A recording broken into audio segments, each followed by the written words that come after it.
இது போகணுமா இல்லை இது இருக்கட்டுமா? இது நல்லா இருக்கா? இது நல்லா இருக்கு. சாமி பேர் என்ன சாமி? சிவசக்தி ஆலயம். அதாவது லிங்கத்துக்குள்ளே சிவனுக்குள்ளே சக்தி இருக்கிற மாதிரி. வேற நீங்கள் சிவன் கோயில்லாம் நீங்கள் மட்டும் பார்ப்பீங்க. இந்த சிவனுக்குள்ளே லிங்கத்துக்குள்ளே சக்தி இருக்கிற மாதிரி. சக்தி இருக்கு. ஆமாம்.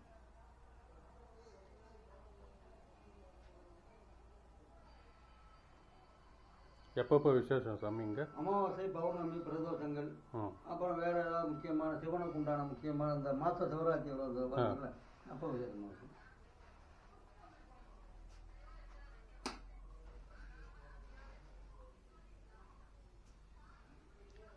எல்லா நாளும் ஓப்பனா? எல்லா நாளும் ஓப்பன். அன்னதானம் இருக்கு. அன்னதானம் டெய்லி உண்டு, அதுக்கு விடுமுறை கிடையாது. காலையில் 8:30 9 மணிலேருந்து ஆரம்பிச்சோம்னா சாயந்தரம் 6 மணி வரைக்கும் கண்டினியூவாக இருக்கும்.